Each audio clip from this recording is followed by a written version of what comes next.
Welcome back to the Path to LCS stream. You'll notice we do have two streams up right now. The first being Academy, and that's 100 Thieves Next and Large playing on that stream. And the one you're watching currently, the Path to LCS, the secondary stream. But make sure you drop a follow.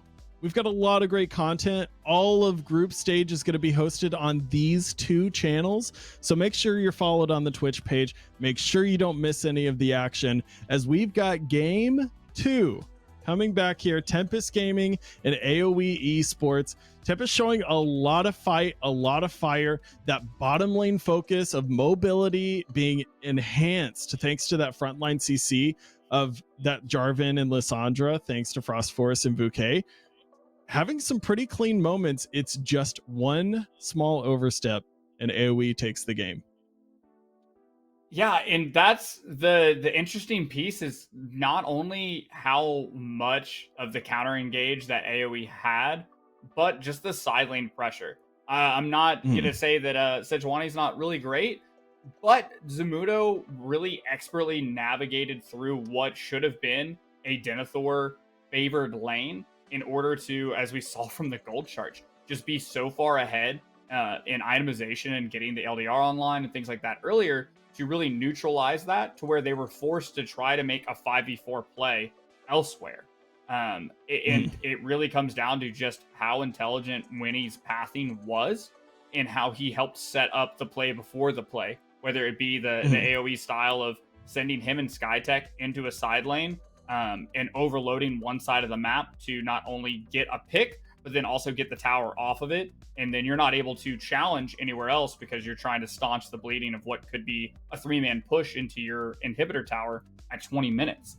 But not like that's insane. And that's something that we've talked about with AoE of how aggressive they are in just taking cross map plays.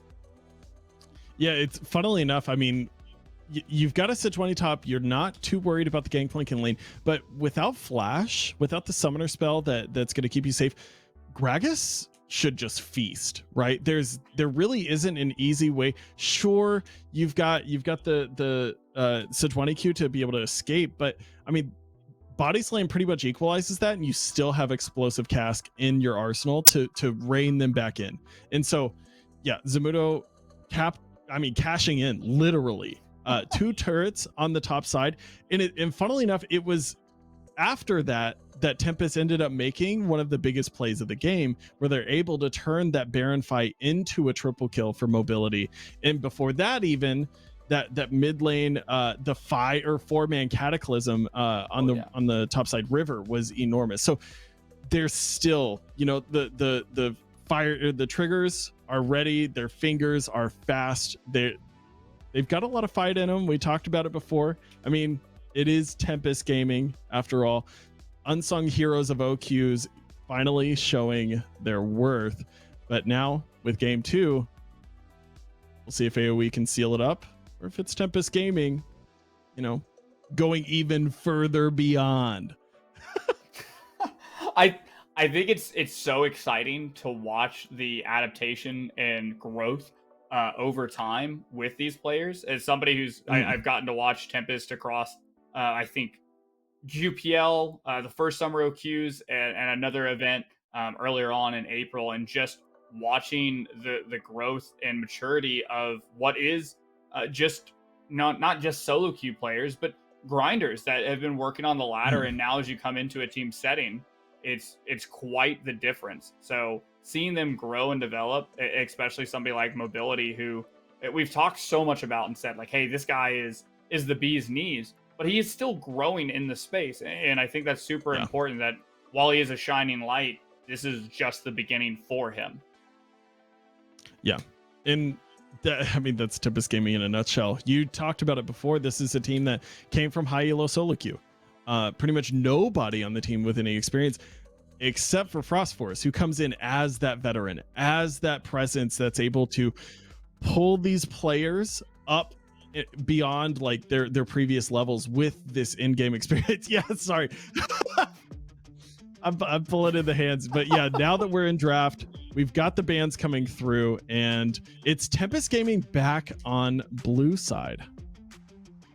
Yeah, and we're kind of running back most of the bans that is Renata in place of what game one was Callista, but still maintaining probably maybe a Fiora ban there again.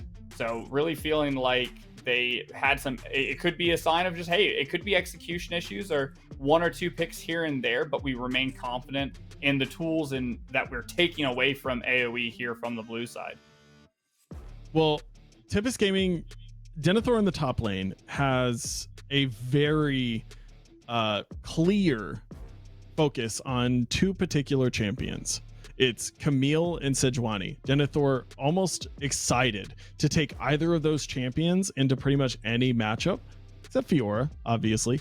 And the issue with that is that Camille, for this team where they're looking to enable mobility and bellow, they need maybe a little more frontline. I think honestly, if they're drafting Jarvan and Lissandra, perhaps the Camille's totally fine. I don't think you necessarily need the Sejuani in that situation. So, you know, you can work with it, but initially, I think they're looking for Denethor to play a bit more passive, have somewhat of a supportive role from that top side, and then bring that influence down into the bottom and mid lane for the rest of the objectives. But we might be looking at a salty run back here, Regdor. I don't know if it's filled with MSG to be that salty, but I would like to see the adaptation from Tempest to grab their jungler here on B3. Like we said, there was 5 junglers banned out in the last series of draft, and I don't think that Jarvan was the first pick.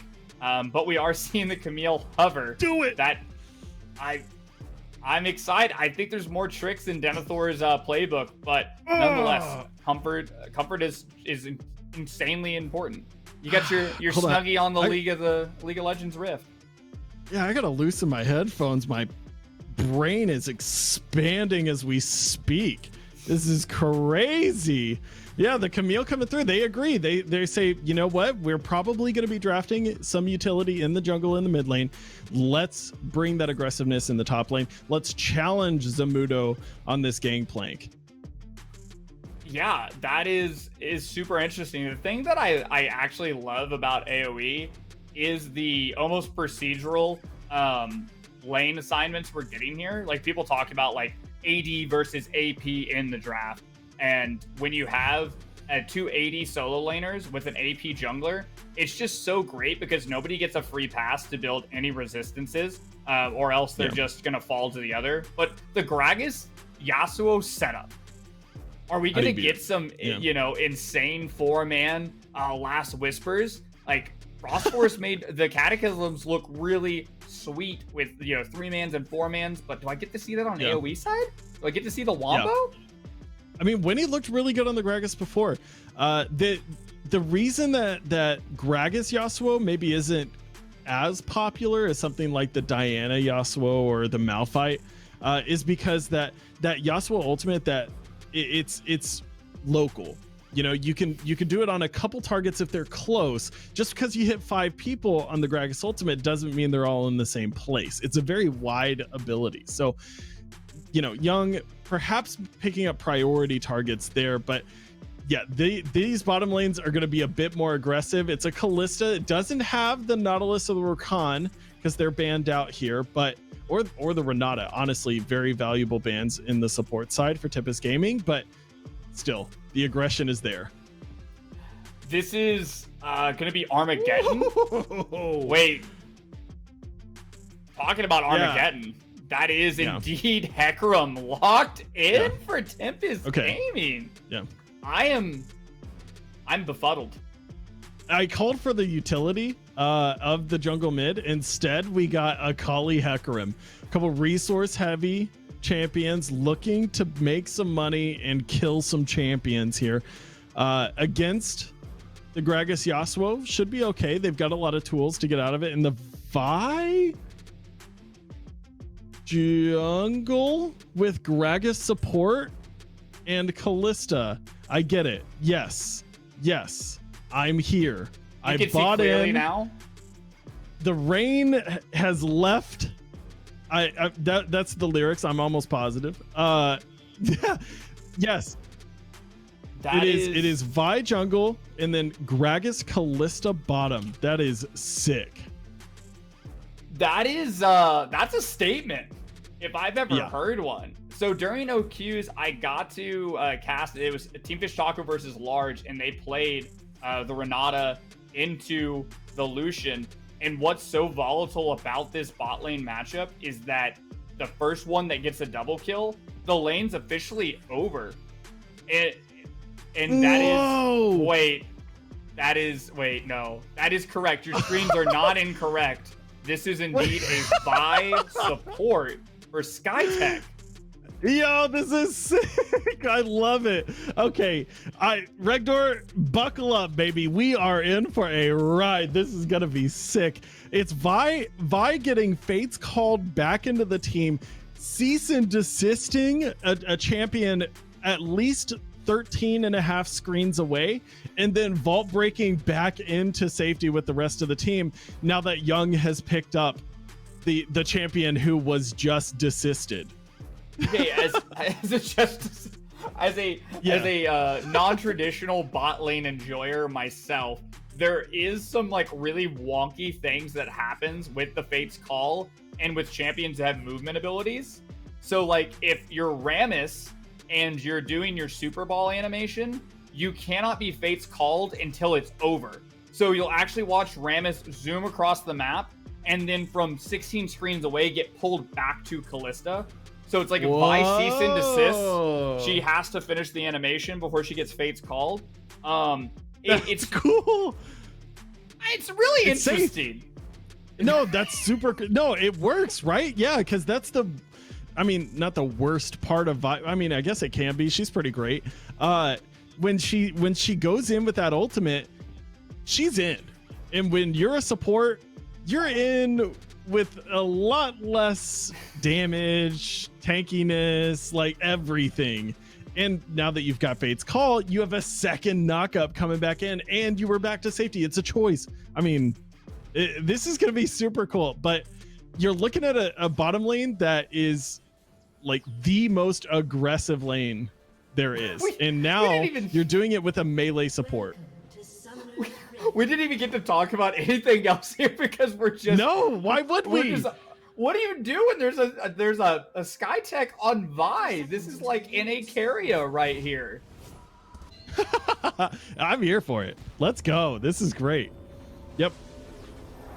Officially Vi support just in case. Still an opportunity, but with the support item bot, the spear planted. Wait, is it if you back, does it cancel? I think it might have canceled. Yeah, we'll figure it out. Okay, no, they're joined. We'll see the bond. They're oath between sworn. them two. Yep, the oath is sworn. Yeah. Now what? Very cool. It's glacial augment too. Wait, this is sick. I'm here. I'm so in on this pick. I can't wait. I'm so confused by all this. It's so great though. The thing to do note is that Vi is a melee champion, and this is a double range bot lane from the side of Tempest Gaming. So they have to go in hard and fast, or else they're going to take a lot of damage. Skytech is going to get beat up a bit in this lane unless they have a decisive advantage early on, as Lynx just loses, a fourth of their HP there on an early trade from mobility. Yeah, and this is pre-lifesteal items. I think I have this aversion. Wow, okay, Vault Breaker, more of a Vault, Denter and Bellows mobility jumping forward. The pick not working out yet. Can't even trade back the kill as Skytech is going to lose half of their HP. Lane control and a bottom lane that you could not afford to let get ahead is now winning. Yeah, and that is the downside is you've got one ability at level 1 as the game of League of Legends goes. But that so importantly is that's your one engage technique to proc the glacial augment and cause them to not be able to trade back onto you. So as soon as that's gone, the locks are off. The beast is unleashed for mobility and Bellow to be able to go in super hard on Lynx. Does lose out on the exhaust in the play, but able to pick up that first blood.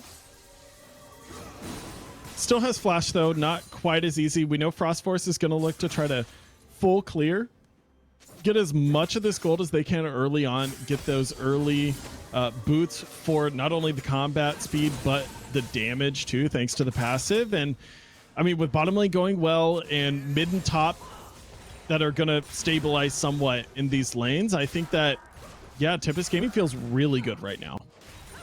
Oh yeah, I mean, anytime you get first blood in a game, you just feel like really pogging, as Winnie is going to come down here on the play. Once again, the junglers, they're on the same cycle. They know what each other are thinking. Winnie here to cover the play.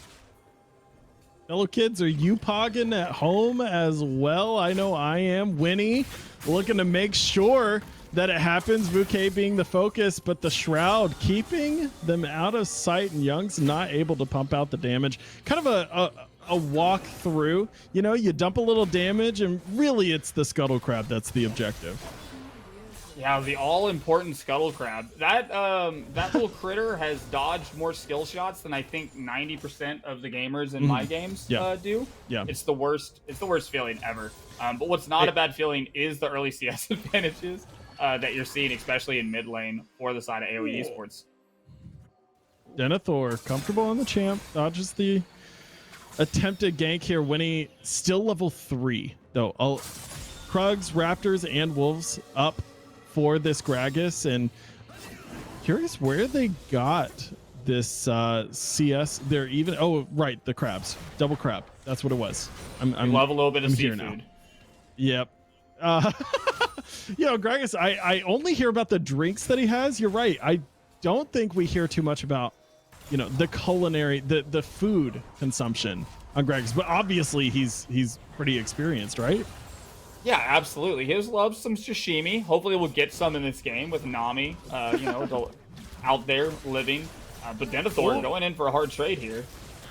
I think Denethor is kind of looking for Zamudo to step forward, and they do. Frost Force now finds the angle. Zamudo has to flash. A little more damage coming down. Denethor flashes forward into the turret. Oh no, and they die! Zamudo gets the kill. All skill, baby. Just better. That was a little bit of an oopsie daisy there, but that is some gold into the pocket of Zamudo up here on the top side. Denethor able to bait out some key abilities, but not able to kind of finish it off there in the end state, as Young just looks to get some more trading in. This mid lane matchup is super exciting. It is important that Young is now level 6. Him and Winnie got the synergy, not the skynergy here, but the synergy in the exploding cast, as well as the body slam into that last whisper. Christmas Yasuo would be pretty funny. He's just like a little elf or something, you know, and Gragas comes around, you know, Yasuo does like literally all the work, and Gragas is like, put it in the I don't know what he would even, it can't be a sleigh. It would have to be like a trailer. and Yasuo is just like doing everything and gets none of the credit. That's my, you know, mind cannon or head cannon. That's more appropriate. Oh, yeah, Frost Force goes over with that. The charge puts him over the wall, but yeah, Winnie should be just fine. A little excited. That's that bot lane, you know, push right now for the side of AOE Esports. That's just enabling Winnie to walk over and do those Krugs because they've got the first move there, or generally will. I'm really excited. We're gonna go back to Vi. Vi is still here. Was in the hit show Arcane. Pretty good show. Oh, wait, that's sick. Yeah, I know, but I want to know what they're going to build. They're sitting on, you know, plated steel caps at the moment, but I wonder if they're gonna go Evan Shroud, or if they're gonna try to like build damage and get an Eclipse, or like I haven't seen an Evan Shroud since the item rework. That would be honestly incredible. Not only do we get Vi, but we also get the rarest item in the game behind Wardstone. Right behind Wardstone. Yeah, that is pretty rough. RIP Boris. He has so much diverse things out there for people, and they just never get bought. Everybody just wants the popular stuff. I get it. But, you know, first straight going over to AOE Esports, this has been a really quiet early game with just one kill apiece. It's not. It's kind of, I think, the team's settling in here into what is almost typical matchups, getting minus the random Vi. That I will not get over. Vi is now in the jungle where she belongs. Oh, Frostforce kind of, they don't even know until now. Skytech finally spots him, and Denethor with the hook shot should be just fine. Yeah, this is, now we're getting to the point where Herald is going to be the next objective. We're looking at it now. AOE does have the first dragon, so Skytech allotting a lot of those resources topside. Bouquet looking at Young, trading pretty evenly. We've got the third Steel Tempest. Nothing to be had. It's Herald, in fact. That's the focus, and with Skytech leaving, this should be Tempest. And they had their bot lane rotate up for this eventual play, but looks like Mobility is just going to start walking back down. He is spotted out on a ward. They did see him there, so they may opt to go into this. That's it. It's the Onslaught of Shadows to disengage. Gets the Herald down. Although it's Frostforce that dies first. Bouquet looking for the perfect execution. Doesn't quite get there. Needs a little bit more, and the auto attack is spread thin. Winnie does survive. That Herald goes to Denethor. Yeah. Sorry. Hey, you know what? Hey, Skytech did the thing, and they got the last whisper off. Are still able to get the Eye of the Herald with, you know, not a whole lot of loss overall. Just that one death on the play. So we'll call that pretty positive here. It'll be a question of whether or not Denethor will be able to use this on the top side of the map. As yeah, we get a cool replay where it looks like Forest has an angle to go in, but there's just not enough follow-up. Gets CC'd down, and here comes Skytech, able to set up for the last whisper. That just is the end of the Horsey Man. The Herald does go over the objective that is to the side of Tempest Gaming. Denethor being able to pick that up before quickly exiting. And on the bottom side, Callista being able to pick up that plate and have Mobility lose 2 waves of experience. Just crazy. So yes, Herald goes over, but it's AOE Esports that, in my opinion, comes out on top as far as the gold, unless we get another like 2-turret Shelly on this next one. Yeah, and wow, Denethor showing what the damage of the first strike Camille can do, hitting that precision strike. Zamudo's got to be careful here. Flash forward, not able to pick up the kill, but he can bully him out of the lane. Does not have TP available right now, so this may be the window that Denethor needs to be able to get this Herald down and give himself a little bit of a stimulus package here on the top side of the map. Yeah, true. You know, we may be, 2.5 years removed, but so at least they are still cashing in. And who could blame him when, like you said, Boris, with some pretty good, clothing, some nice fancy wares in the shop, namely that Trinity Force on the top side for Zamudo, looking very clean. Oh yeah, absolutely. It's all the style this year, as Bouquet needs to watch out. 3 people mid. Winnie still has an explosive cast. The last breath connects, and the damage is layered. Skytech even getting in on some of it. And Young, now 2 assists in the bag. Winnie picking up that kill. The turret plates coming down. AOE Esports all over the map right now. Yeah, and there's actually so many enablers for Young here. Bouquet just trying to create as much distance as possible. But sorry, I got to cut you off, though. Frostforce looking to the top side. It's a cross-map play. Yes, the Hextech ultimatum comes down, but Zamudo has no escape. The fear comes through, and the trade back. Zamudo, you animal! Zamudo's got the blue suede shoes on the play, able to get down the big barrels and get the Horseman once again. Be able to trade out even, just maintains this lead that he has in the lane, and continues to soak resource and pressure, while Winnie is just running wild on the map. They were pretty much at even items there. And for Zamudo to come out 2v1 and still trade a kill, I mean, the first game looked really good, had the best or the highest gold by a wide margin then. And I mean, if he's able to pick up a turret or 2 now in the next few minutes, he's going to be replicating it. And I wouldn't have thought that was even possible. Yeah, he's going to replicate it without the help of Shelly. And look on the backside of this play. He gets pushed down, is able to just, you know, withstand the storm of the Hextech ultimatum. And again, look at the barrel placement. Waits till the very last second on that to be able to get it. And that is the insanity of not only Zamudo, but the Gangplank. But again... Oh, and we get another one. Last breath. And now we get the cease and desist. Doesn't even get to dunk him, though. SkyTech dropping another one in front, whereas AOE Young finally picks up their first kill, the third play in the mid lane.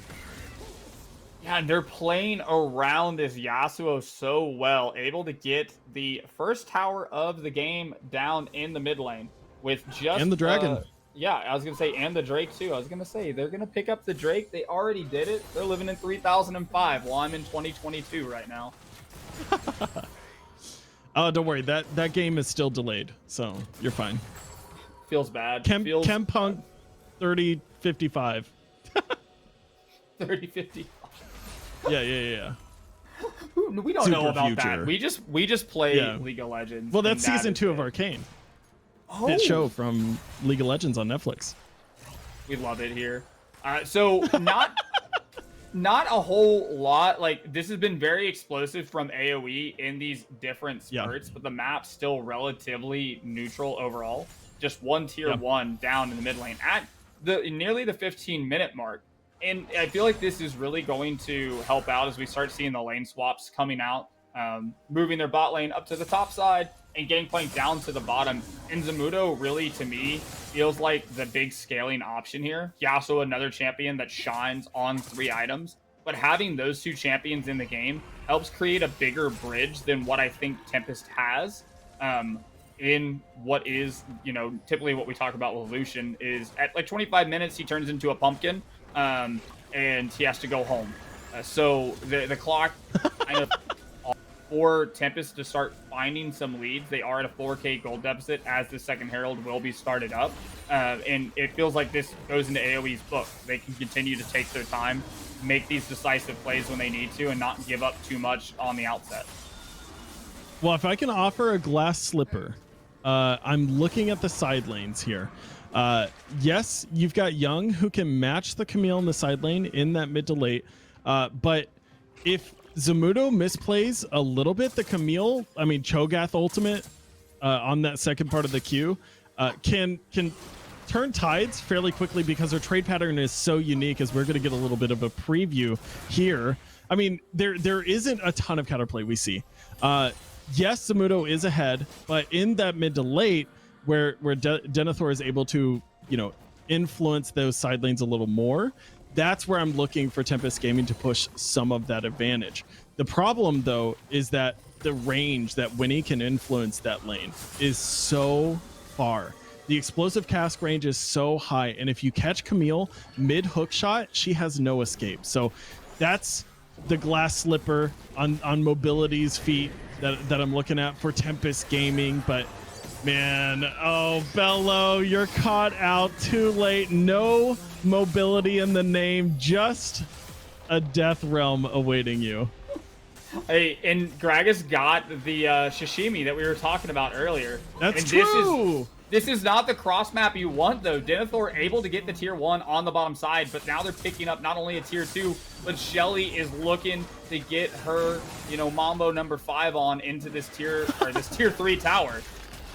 Yeah, does get it. I mean, it's just damage, and there is a little bit of regen, but not very much. I mean, that should be probably the big focus, but it's Dragon coming up here in 1 minute. They're getting their backs in, they're spending their gold. I'm looking at the items. We have Night Harvesters finished. We've got our Immortal Shield bows completed on the side of Young and Lynx. Look at that gold. Zamudo again topping the charts thanks to the Plunder passive, but also, I mean, you're 3-1-0 after only receiving one of those ganks. So well done. Yeah, and that nice little 40 CS lead does not hurt either. And thus far, AoE has done what they were able to capitalize on so well in the last game, and that's overloading side lanes and making sure they're trading up in the cross maps thus far. They do have 2 Drakes to their name, with a third one coming up in just 10 seconds. And if you look, all of AOE is down here on the bottom side of the map. They'll have the first look of the objective setup and really just saying, you know, stand and deliver. Come and fight me, Tempest Gaming, as they look to get to what will be sole point for them. Yeah, it's a tall order though for Tempest Gaming to contest this. They're down about 5.5K, and you're looking at a team comp that has really hit their spikes.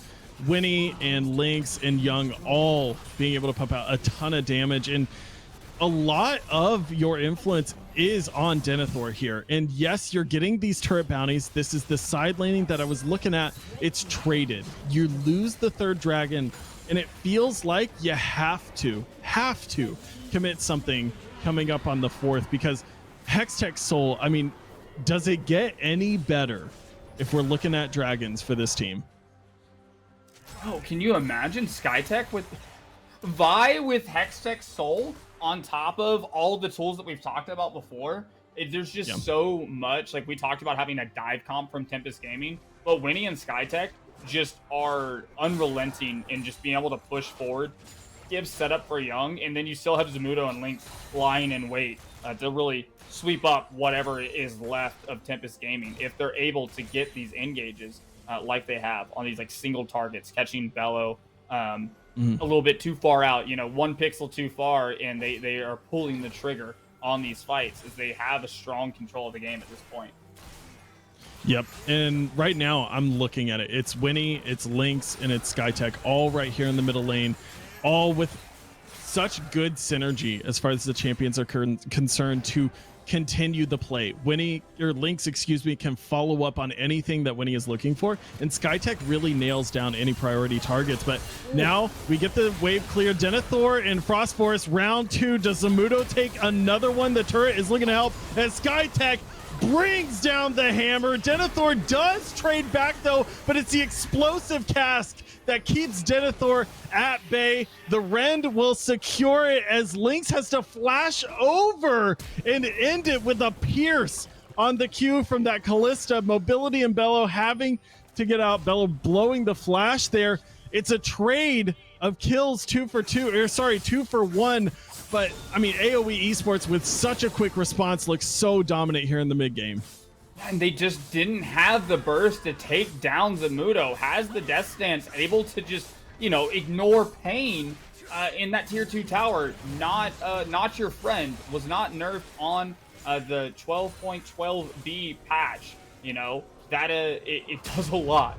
And again, AOE is in a spot to make the follow-up and trading up 1 for 2 and a Baron in their sights.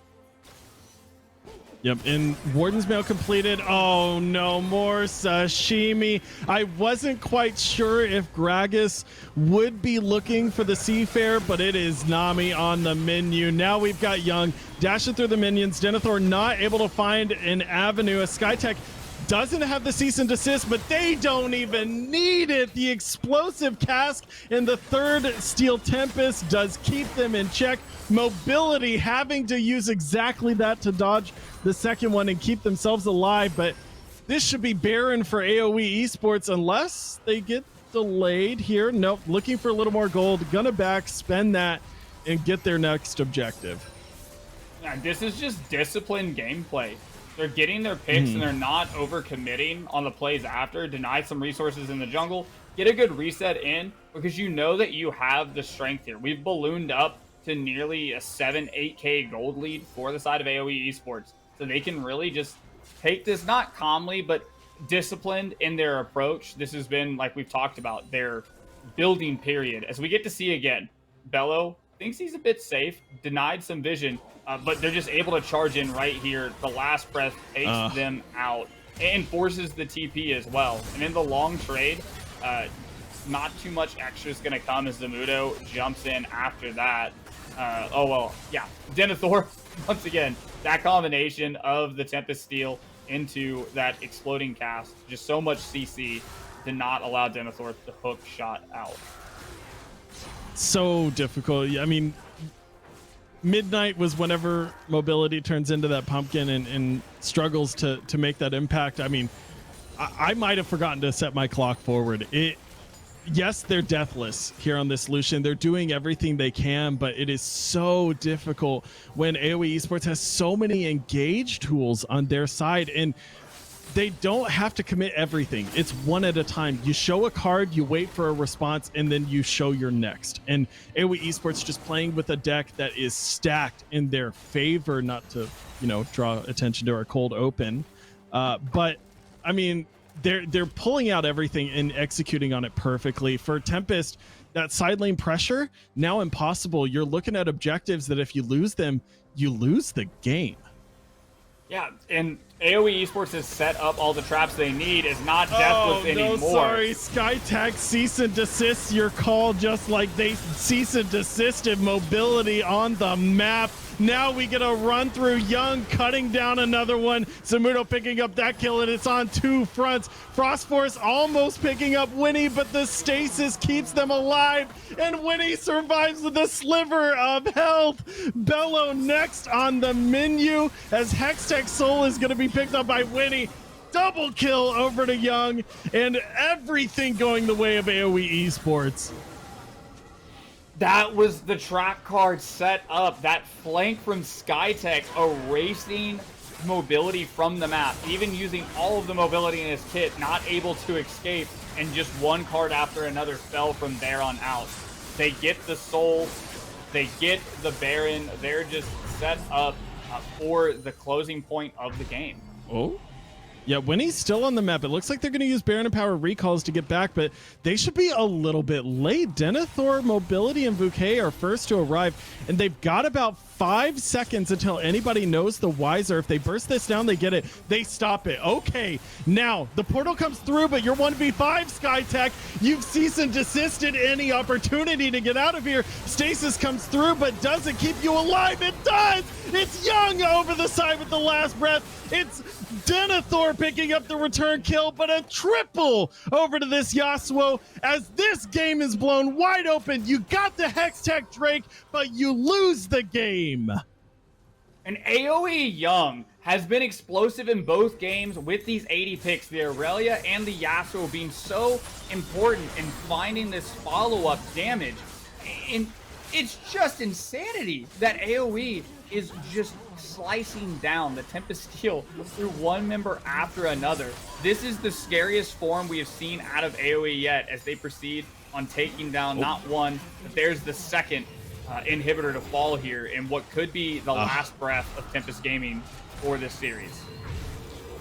But Rector, I mean, Yasuo's on the other side. No, only kidding. Yeah, called it a little too soon. They are playing it safe. You talked about it at the mid game. AOE Esports playing it very reserved, calculated. They don't want to overstep. There might have been an opening. They do have a lot of damage on that team, but I mean, they know that the only way they lose the game is if they overstep. If they continue to take things slowly, they're going to be just fine, as we might get a repeat. Winnie body slamming forward. It's 1v3 here, but we saw how well that went earlier. Flashes over the wall to look at Bello. Is going to catch some of that onslaught of shadows, as now this one doesn't look nearly as good. Here is Young coming in, though, on the final breath. Do we get a repeat performance? It's 2 going over to Lynx and 1 to Zamudo. Now the follow-up. Young picks it up again. You got Winnie. And now, I think finally, Regdor, we do have an ending of the game. Zamudo's TPing into the base and picking up the minions. AOE Esports continuing that dominance we saw in OQ. They're all gas, no brakes on the play. Winnie does fall, but they get the Nexus in exchange. And what is a dominant performance in this series, 2-0 to AOE Esports. I mean, this team came in super hot. 5-0 in OQs for the first time, getting that #1 seed, wrenching it from the other teams, beating Cincinnati Fear in that crucial 4-0 game. In Tempest Gaming coming in as that underdog, looked really, really good in that first game. A lot of bright moments. And at the beginning of this game, picking up that first blood on mobility, I was thinking we've got a game 3 ahead of us. But I mean, Winnie and Young on that Gragas and Yasuo picking up everything in the mid game. And I mean, how could we ignore that buy pick on SkyTech? Yeah, I was scared, maybe even petrified for the Oh. Vi. But Mm. you know what? Now I don't know what I would do without them by my side. Skytech was just there at every turn to find the crucial engages to help set up for Winnie and Young to just eviscerate Tempest Yeah. Gaming. And it's not to say that Tempest Gaming is done. They will survive. They are not eliminated. I gotcha. They are not eliminated from this group. Yes, they've lost the first game, but it is a double elimination. They have some games to go forward, but I mean, this is AOE Esports. Time to shine. They are continuing that momentum. They're pulling out some crazy picks, and winning on the Gragas is something that we haven't seen too much of. But with this in the wheelhouse, I mean, there's so many opportunities. It puts Young on a chance to pull out some of those AD mids, those AD tops. I mean, it was Zamudo on the gangplank turning around some early plays that I didn't think were possible. That barrel barely connecting there on Frost Forest in the early game to trade was insane. But I mean, quick, it is a 2-0. And don't go anywhere though, because although we are going to a break, we're going to be back pretty quickly. We have Skytech pulling out the Vi in for an interview, hoping that they don't, dent blows into my preparation. I got to be honest, I didn't think that that was coming out, but let's get some insight on Skytech after this break in just a moment. All right, joining me in the interview booth, I've got the legendary Vi support Skytech.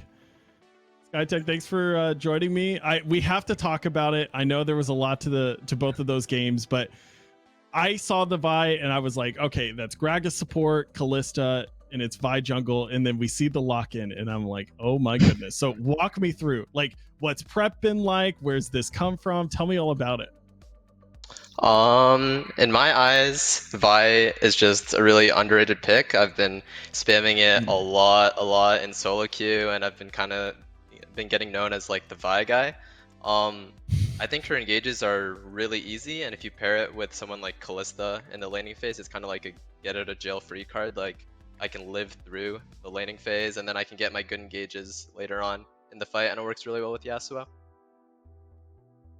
All right, then real quickly, how long did it take for the rest of the team to agree to something like that? They hear you talk about it and they're like, let me see some results first. I mean, it's not something I just kept secret and then just all of a sudden in draft I was like, let's play it. I've been talking to the boys about it. Everybody's been on board. They see like my combos, like I've shown them the combos, the videos, everything, and they trust. I would trust if they had a weird pick, so it's like a trusting relationship between everybody, and they were on board. Well, I want to talk about that too, because this is a team that's been together for a bit now. They've had an opportunity to, you've built a lot of synergy throughout, and coming off of your first 5-0 in OQs, in all of the momentum that comes with that, like, what are some of the things with this iteration, with this team right now, that is hitting in a way that maybe wasn't before? Like, what are the advancements y'all have made? I think a really good thing is that we're just friends in and out of game. Like we would stay in Discord calls until the sun comes up the next day. We just really trust each other with our plays and our practice. I don't think I've ever had that on a team where we're just like literally in call for 10 hours straight. I think we just have really good synergy and we trust each other. Nice. Wait, I think that we hear a lot of teams brag about that kind of stuff, and very rarely is it actual, reality. Or do you hear about it being such a reality? That is super cool. So looking forward in the tournament, obviously you come in as the number 1 seed and you feel like favorites, but with that synergy, with some of those intangibles in tow, what are the things you're working on now, as far as the game that you feel like you're gonna want to fix up, clean up, or improve upon before playoffs? I think we're all like really talented players, but we just want to work on like being on the same page sometimes.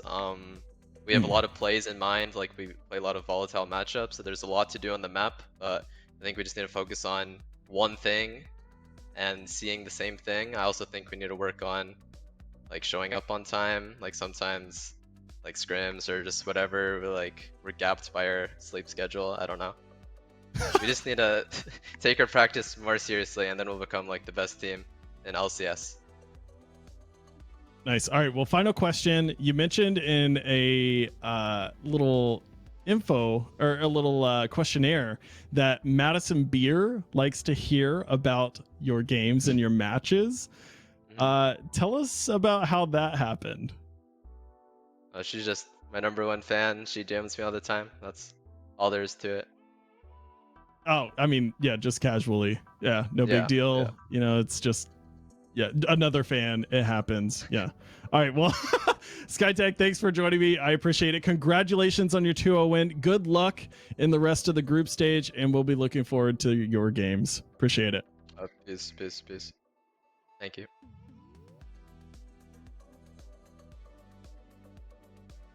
All right. That's SkyTech. That is SkyTech. You know what I found the most interesting out of all that, besides being the Vi guy? Yeah. Get some sleep, ladies and gentlemen. Self-care is important, but to think like, wait, is that sleep deprived SkyTech doing this? Imagine him at full power. Like, that's the crazy thought about this AOE squad is like, what do they look like if they get 8 hours of sleep and drink water and touch grass? Yep. Well, I mean, it's obviously the next step. You know, they stay up too late, maybe even on those Discord calls together. Their team synergy getting in the way of their health. And if any other team is looking at an avenue, you know, a way to get a leg up on the competition, maybe it's that pillow on the bed. So, yeah, looking at you, other proving ground teams, but that's our match at the very least. There is still action going on, but before we head it over, we're going to go back to the caster predictions, get a quick look at some of the other action. I don't know if the 100 Thieves large series is over, but going to game three, yeah, 100x and large going to game 3. So still up for grabs, but everybody getting that AOE Esports prediction correct. I mean, this is a team that came in very strong, but like I said, Tempest Gaming is not one to be messed with. We saw that very clearly in Team Pending, who got the win today against Jake's Kittens, who had to, like we said, resign. But Team Pending up against this AOE Esports squad also, I mean, they were a top 4 finisher last split, and they could potentially pull an upset there, and we could either have a rematch there between Tempest and AOE, or Team Pending and Tempest on the bottom side of the bracket. So that's kind of the shakedown of Group A. Make sure, and before we head out, a big thank you to our sponsors. This is going to be Atlantic, HyperX, and BenQ Zowie. Thanks for making it possible. I mean, we had an awesome series today. It was a lot of fun, especially getting to kick this off here, Summer PGCQ number 2 with you, Regdor. Thanks for sharing, you know, all the cards, the trading cards and stuff like that. We still have a score to settle there from the top of the show, but that's going to be it for us today. We're going to send you over to the Academy stream where you can catch the action from Group B, that final game between 100x and large. So make sure you stick around, but that's it for Regdor and myself. I'm reading right. From everyone here on the broadcast team, thank you so much and have an incredible evening.